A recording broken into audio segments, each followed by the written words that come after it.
através dos institutos de pensão vinculados aos diferentes setores da produção no Brasil. Então, por exemplo, em Belo Horizonte nós temos vários exemplos. Tem um conjunto, um conjunto dos bancários ali no Santo Antônio, não, na Cidade Jardim. Nós temos o IAPI, que é o Instituto de Aposentadoria e Pensionista dos Industriários, na região ali da Avenida Antônio Carlos, que são todos produtos imobiliários que são fomentados pelo Estado, mas o Estado não é o grande autor. Quem são os grandes autores são os institutos de aposentadoria e pensão. Então, isso nunca se torna efetivamente um programa de Estado. E nos anos 60 começa uma grande movimentação no sentido de realizar a reforma urbana. A ideia da reforma urbana é exatamente fazer uma revisão da maneira como a propriedade urbana é distribuída dentro da cidade. Por que ela concentra na mão de alguns e outros não têm? E aí a gente acredita, como a gente já nasceu no mundo assim, parece que sempre foi assim. A propriedade estava assim, papai trabalhou muito, conseguiu juntar muito dinheiro e comprou 10 lotes. Tá? Só que existe uma lógica na forma como foi distribuída as terras no Brasil, lá em 1850, onde você já de cara gerou uma concentração de terra na mão de poucos, tá? E deixou uma ampla camada da população sem acesso a isso. Tá? Isso ocorre no campo e depois isso também vai ocorrer na cidade. E aí nós entramos na lógica liberal de que eu trabalho para poder conquistar as coisas, só que a gente não leva em conta que as oportunidades elas não são iguais para todos. Tá? Algumas pessoas não conseguem ter acesso a determinadas situações e não é fruto da incompetência delas. Existe toda uma lógica que as impede de acessar isso. E isso no Brasil fica mais evidente. A reforma urbana, ela visa exatamente discutir essa maneira como as pessoas acessam a terra urbana e começar a reconhecer áreas dentro da cidade que foram áreas consideradas como de resistência dessas pessoas para poder ter acesso a essa cidade que não os incluiu. Tá? Então, por exemplo, regularizar áreas de assentamentos precários como favelas. Tá? Essa discussão começa a ocorrer nos anos 60, tem os arquitetos como um dos importantes protagonistas, tá? O IAB, na ocasião, vai ter um papel importante na discussão dessa reforma urbana, porém vai ocorrer o que vocês conhecem aí, que foi o regime militar. O regime militar vai encerrar essa discussão, tá? E aí eles vão começar a promover uma política de Estado que chama BNH. O BNH ele vai continuar mantendo a mesma lógica de concentração de terra urbana na mão de alguns poucos. O BNH ele vai gerar vários conjuntos habitacionais dentro das cidades, porém conjuntos que atendem aquela população mais pobre continua sendo ocorrente de forma muito reduzida, apesar do BNH ter sido o tempo todo financiado pelo Fundo de Garantia, o FGTS, que é gerado no salário de todos os trabalhadores.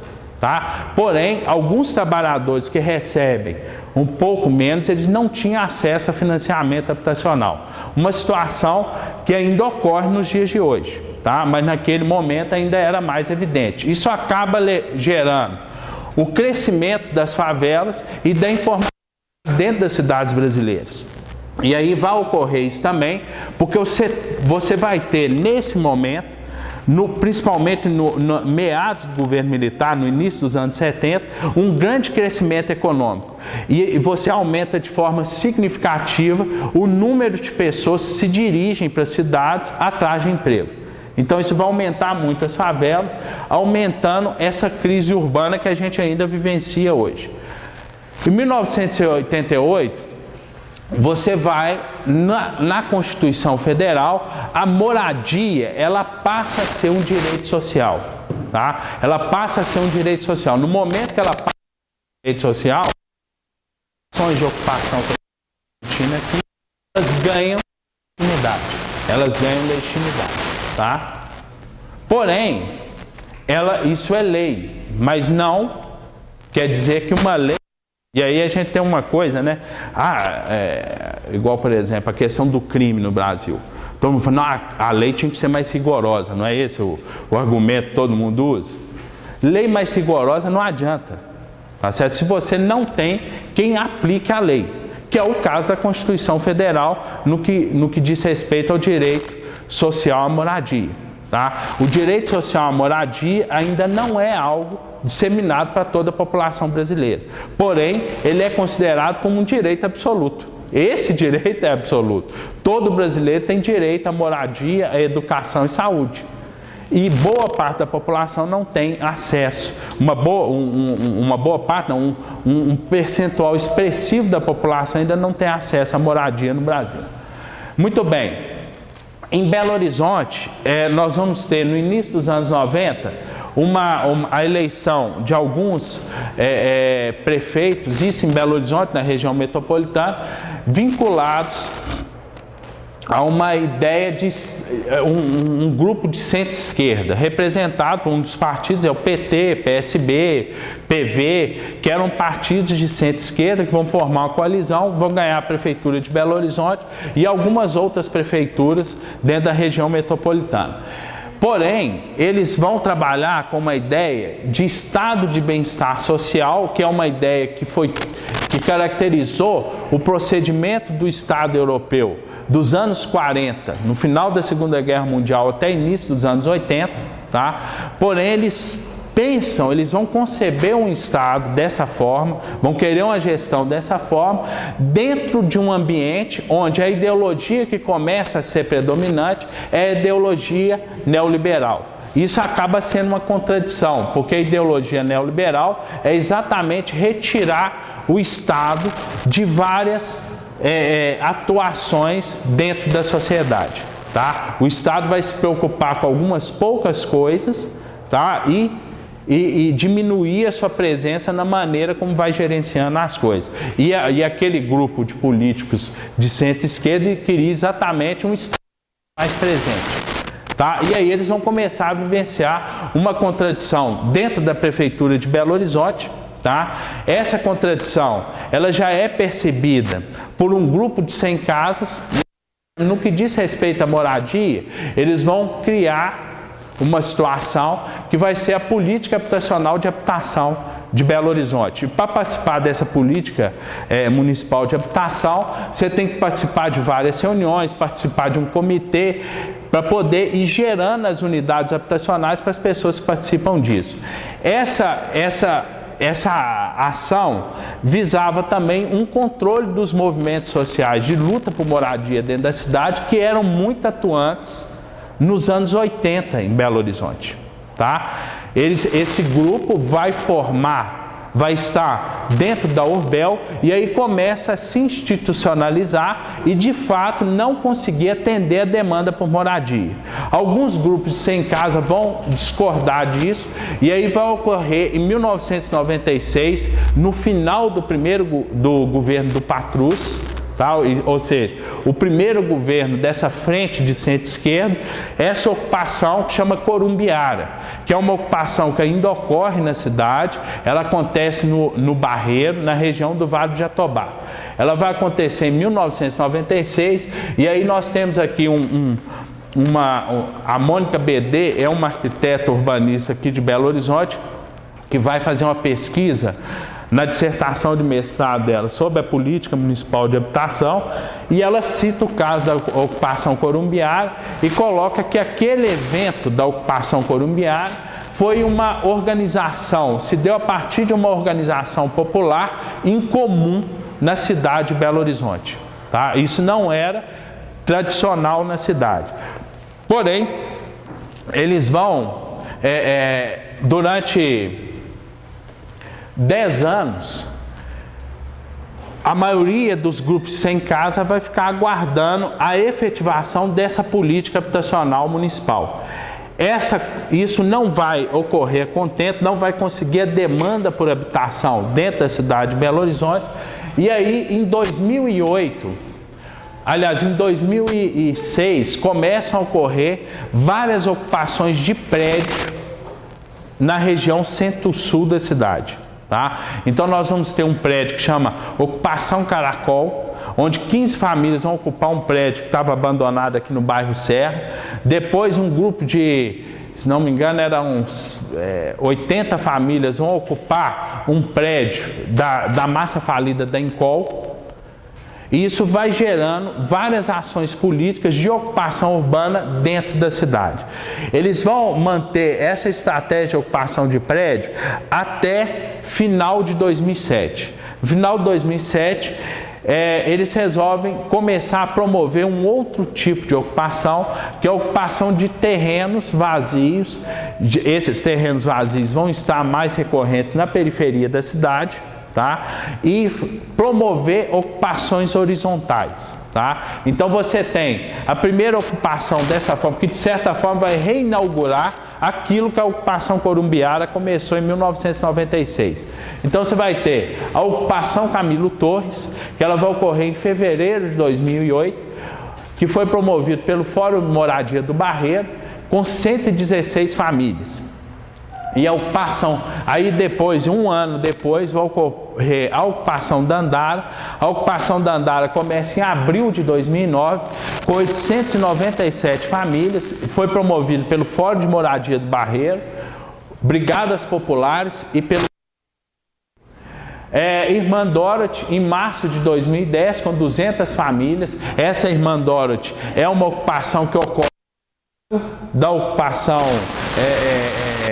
Camilo Torres, tá? E aí o Fórum de Moradia do Barreiro e as Brigadas Populares. Esse Fórum de Moradia do Barreiro é um fórum que é um grupo de pessoas que fazia parte da política habitacional do município, por isso que eles usam esse nome, tá? Eles estavam dentro dos grupos que eram organizados pela prefeitura para poder ter acesso à moradia. E aí eles optam por começar a pressionar o poder público através desse tipo de ação. Depois disso nós vamos ter Zilá Espósito e Helena Greco na região do Isidoro, lá na região do Isidoro, no norte de Belo Horizonte. E aí nós temos 150 famílias promovido pelo MLPM. Depois, um ano depois, praticamente, 6 meses depois, nós temos Eliana Silva 1, que é uma das ocupações. Eu tive a oportunidade de acompanhar Dandara, como arquiteto, Dandara, Eliana Silva 1, Eliana Silva 2 e Emanuel Guarani. Tá? As outras também eu já tive a oportunidade de acompanhar dentro de um processo de mediação nessas negociações que vão ocorrendo. Mas nessas outras 3 eu atuei como arquiteto, inclusive concebendo, ajudando, sendo um dos arquitetos que está concebendo o sistema viário e o parcelamento da área. A Eliana Silva 1, em 2012, pelo MLB, Movimento de Lutas em Bairros, Vilas e Favelas. Ela vai ser despejada em maio de 2012, aí eu vou contar um pouco essa história depois. Em agosto de 2012, eles promovem uma nova ocupação que vai chamar Eliana Silva. Continua com o mesmo nome, mas aqui a gente vai dar o nome de Eliana Silva 2, à volta. Né? Emanuel Guarani Caiová é uma ocupação que vai ocorrer na cidade de Contagem, quase no limite com a cidade de Belo Horizonte, com 143 famílias. Ela foi promovida pelas Brigadas Populares. E aí aqui, esse momento aqui é um momento importante. A partir de março de 2013, você tem a ocupação Emanuel Guarani Caiová. Em julho de 2013 vão ocorrer aqueles protestos em Belo Horizonte, em função da Copa das Confederações, e isso vai fomentar de forma significativa as ocupações dentro do território da cidade. Tá? Por isso que eu coloquei lá atrás que essas ações políticas, elas se vinculam a um questionamento dessas políticas neoliberais que têm predominado nas políticas de Estado no Brasil e em Belo Horizonte. Tá? Então nós vamos ter Rosa Leão, que vai ocorrer em maio de 2013, mais ou menos na mesma ocasião que estava ocorrendo aqueles protestos, tá? Um pouquinho antes dos protestos, mas ela vai ganhar corpo com os protestos e vai ganhar visibilidade. E ela é uma ocupação que não é, ela é organizada por MLPM, só que o MLPM, que é o mesmo que organizou as Lilás Expósito, é um movimento de luta por que é pouco organizado dentro da cidade de Belo Horizonte. Você tem poucas lideranças. Então, a Rosa Leão, ela é quase que uma ocupação espontânea. Tá? Ela ocorre quase de forma espontânea, sem uma presença muito efetiva de um movimento social, conforme ocorreu dessas ocupações daqui para cima. Aí nós temos a Esperança, que ocorre em agosto de 2013, ocupação Esperança. Vitória também ocorre na mesma ocasião, tá? Vitória e Esperança são ocupações espontâneas, que é onde vocês estão trabalhando. Elas começam, e isso é uma coisa importante, porque hoje os movimentos sociais têm acompanhado essas ocupações. Porém, elas não se dão a partir das organizações políticas. E isso torna esses lugares muito mais delicados de você tratar. Tá? Então, as ações do governo no sentido de reintegrar a posse sem negociar com a população, isso pode gerar um conflito social muito sério, porque essas pessoas estão assim muito desorganizadas ainda para poder... Elas foram para esse terreno de forma desorganizada.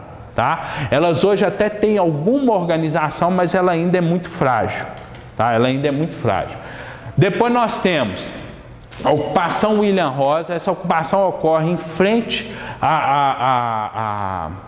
o CEASA, também na cidade de Contagem, e essa ocupação, e aqui vocês veem os números, 1.400 pessoas na Rosa Leão, 1.400 famílias, 800 famílias na Esperança e 2.000 famílias na Vitória, tá? 2.000 famílias na Vitória.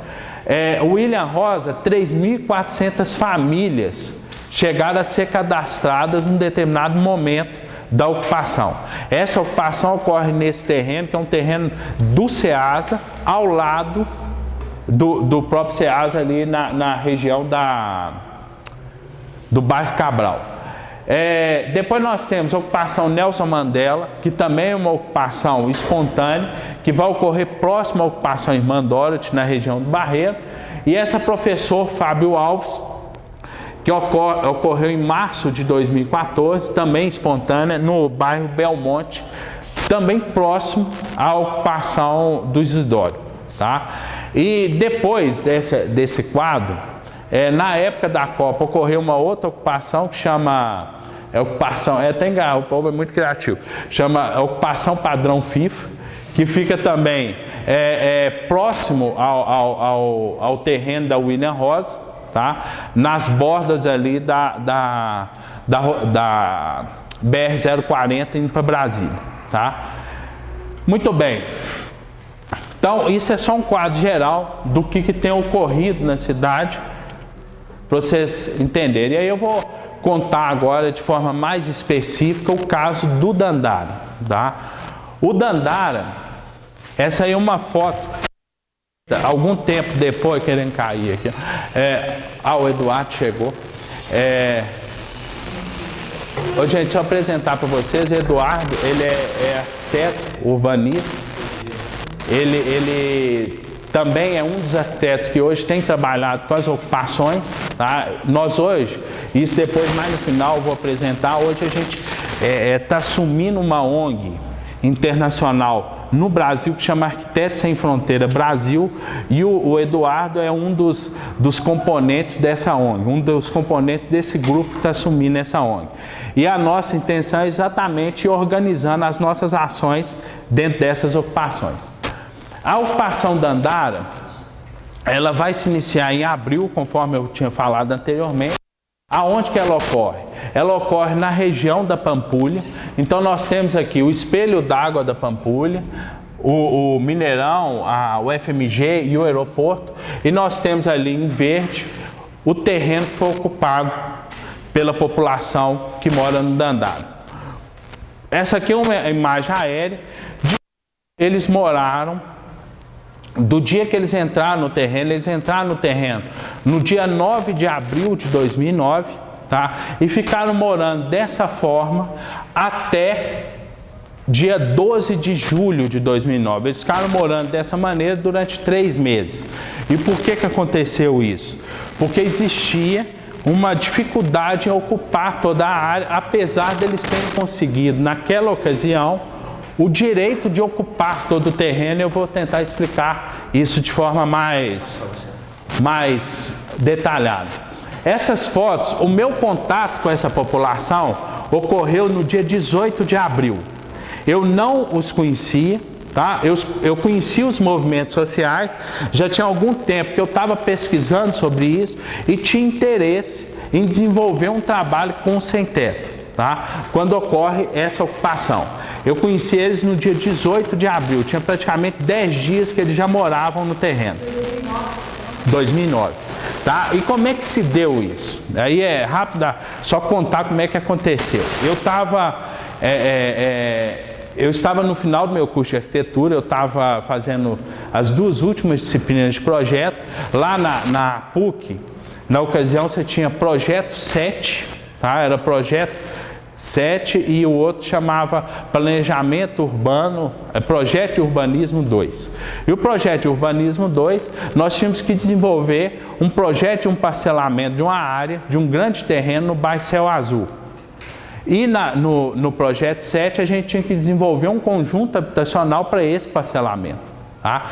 Então tinha assim, eu estava estudando esse terreno, o terreno para poder desenvolver esse trabalho, desde fevereiro de 2009, quando começam as aulas na PUC. Aí eu estava estudando terreno, já tinha construído uma proposta urbanística e de um conjunto habitacional para o terreno, quando ocorreu a ocupação desse lugar. E aí eu estava um dia lá na casa dos meus pais, almoçando, e aí, você já viu aqueles jornais que passam na hora do almoço? Então os jornais são ótimos, assim, que a televisão fica pingando sangue. Sabe assim, se você quer ver merda acontecendo no município, no mundo inteiro, né? Assista jornal na hora do almoço. Mas não pode ser da Globo, não, que o da Globo é comportado. Você tem que pegar dos outros canais. O meu irmão, por exemplo, ele adora assistir um Minas Urgente, essas coisas. E aí estava lá assistindo aquilo e eu vi que eles filmaram um terreno e falando de uma ocupação que estava ocorrendo no bairro Céu Azul. Aí eu prestei atenção e falei, cara, os caras ocuparam o meu terreno de pé. Era o terreno que eu estava desenvolvendo a proposta. Tá? Era o meu terreno de pé. Aí eu já estava em contato com aquele grupo de Sem Casa, porque eu tinha começado a desenvolver um relatório de impacto da ação deles na Camilo Torres. Eu entrei em contato com uma das lideranças para verificar se eles estavam envolvidos com aquilo. E ele me convidou para visitar a ocupação, e foi esse dia que eu bati essas fotos. Foi no dia 18 de abril de 2009, e aí vocês veem como que a população estava morando. Eles moravam, no início da ocupação, você mora em barracos feitos de madeirite, de lona preta, tá certo? E você não constrói nada de alvenaria. Depois você começa a consolidar essa alvenaria. Pode passar, Eduardo. E aí, na hora que eu cheguei no terreno, eu fui conversando com as lideranças, eu fui percorrendo o terreno, conhecendo o lugar, e fui apontando para eles aqui que deveriam ser os condicionantes para eles poderem ficar naquela área. Tá? Eu falei assim, olha, vocês têm que respeitar essas legislações. E eu fui só falando, porque eu conheci o terreno, eu estava pesquisando o terreno, tinha 2 meses. Fui apontando, falei, olha, tem que respeitar, aqui tem uma previsão de uma avenida que está previsto no plano diretor, nós temos que respeitar essa avenida. Fui apontando essas coisas, os caras ficaram assim, meu Deus do céu, esse cara, eu costumo brincar que é o Lúcio Costa das massas, né? Ele vai chegar assim, ninguém nunca presta atenção nesse tipo de coisa, e esse cara chegou falando todos esses elementos técnicos que ele sabe sobre o terreno. Aí passou uns dias, logo depois dessa visita, uma dessas lideranças entrou em contato comigo e perguntou se eu poderia ajudá-los a construir uma proposta de parcelamento da área. E nesse momento, eu era um estudante de arquitetura como vocês, tá? A gente vive num constante estresse, né? Por exemplo, você todo dia tem um trabalho para entregar, tem que desenvolver um projeto, é aquele desespero constante. Eu era da mesma forma. Era da mesma forma, eu tinha que entregar meu projeto de IP e tal, e eu ia desenvolver um novo projeto de parcelamento com essa turma, tá? Com a turma que tinha ocupado o terreno. Aí eu convidei uma professora, nós marcamos uma reunião de terreno, e eu fiz um grande mapa síntese daquilo que deveria ser respeitado. E nós chegamos, marcamos essa reunião e combinamos com vários professores que compareceram, de fazer um estudo de parcelamento para a área e em 15 dias a gente apresentar para a população. Tá? O povo chiou, então, pô, não tem como ser mais rápido? Não tinha como ser mais rápido. E por que eles pediram isso? Eles tinham conseguido, naquela ocasião, uma posse provisória de todo o terreno. Então eles tinham o direito de ocupar todo o terreno. Eles queriam ocupar o mais rápido possível. Tá? Aí eu e uma outra professora da PUC, a gente desenvolveu uma proposta, essa professora se chama Leta, a gente desenvolveu uma proposta que era basicamente, eu depois vou apresentar, mas passa aí, eu acho que é o próximo slide. Não, pode passar, que depois eu volto nisso aí. Só já apresentar as linhas, esse plano aí, ó. Esse plano, basicamente, ele tinha lotes de 1.000 metros quadrados, e aí você fala, pô, lote de 1.000 metros quadrados para habitação de interesse social? Porque essa região tem que ter, o lote mínimo na região da Pampulha é de 1.000 metros quadrados. Então todos os lotes têm 1.000 metros quadrados, só que existe uma outra legislação lá que chama DE Trevo.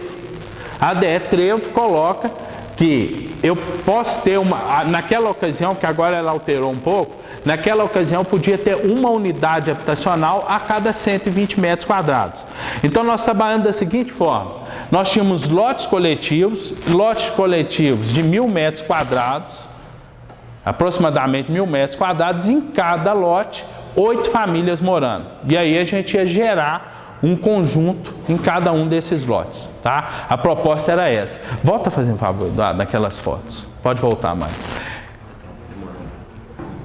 Pode voltar. Essa foto aqui, olha, isso foi a primeira reunião que nós fizemos para discutir essa proposta. Aquele desenho lindo de morrer ali, todo tratadinho, aquele desenho não existia não. E aquele desenho ele atrapalha, tá? A gente não pode chegar com um desenho, sabe esses desenhos que a gente fica tratando, desenho de apresentação? Isso aí impede a participação das pessoas no processo de concepção do espaço. Porque aquilo ali já dá a ideia de que está pronto.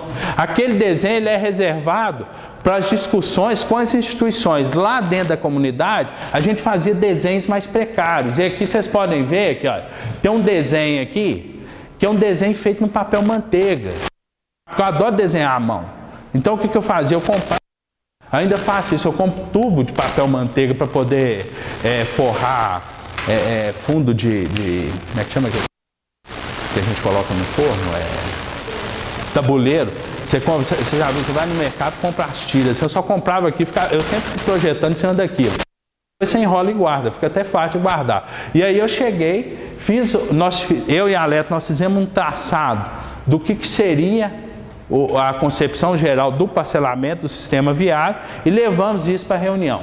Nessa reunião a gente levou essa maquete e nós começamos a traçar aquela concepção inicial que estava num papelzinho desse tamanho, a gente começou a traçar aquilo com fita crepe. E aí ia discutindo com os moradores e avaliando se aquilo que a gente tinha pensado no papel daria certo ou não. E a conversa foi toda assim. Aí o que aconteceu? Eu cheguei nessa primeira reunião, isso foi no dia 16 de maio de 2000.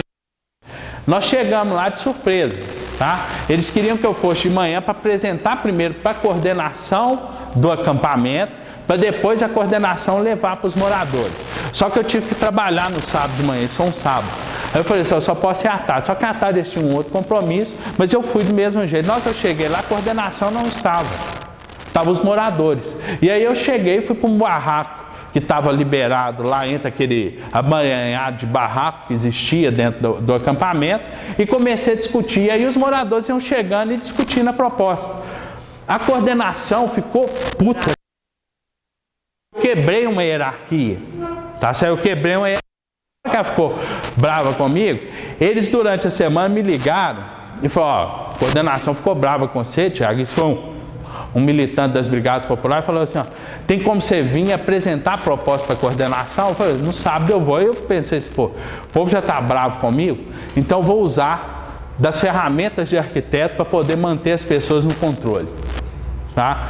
Eu peguei simplesmente o desenho que eu tinha feito, o croquis, escaneei o desenho, tá? Joguei no CAD e desenhei em cima. E gerei esse desenho aqui, ó, no formato A0, de todo tamanho, e eu cheguei lá com a maquete, com aquela maquete com as ruas em fita crepe. Se vocês entregarem aqui uma maquete com a rua, com fita crepe e tal, aquela coisa meio... O professor olha para você, nem olha o projeto, né? A princípio aquilo é merda. Todo mundo é assim, tá certo? Aquilo que é mal feito, você olha que é merda. Então a gente tem que tomar cuidado com isso. A apresentação, ela é extremamente importante. Tá? Eu, como trabalho, a minha principal atuação como arquiteto é apresentação. Eu fico assim, ó, eu faço projetos, faço maquetes de projetos que são uma porcaria, porque geralmente quem paga pelo meu trabalho investe muito pouco na discussão da arquitetura. Tá? Então ele gera assim, para quem tem condição de pagar o preço da maquete, que maquete é caro, são as grandes construtoras. E assim, por acaso os prédios são bonitos? Não são. Se fosse bonito, essa cidade era mais interessante, entendeu? Então nós vamos chegar lá, só que sempre é bonito o tal da maquete, não é? Você olha assim e fala, não, parece que é lindo, e aquilo é uma merda. Tá? Assim, do ponto de vista da concepção do projeto, da discussão de arquitetura.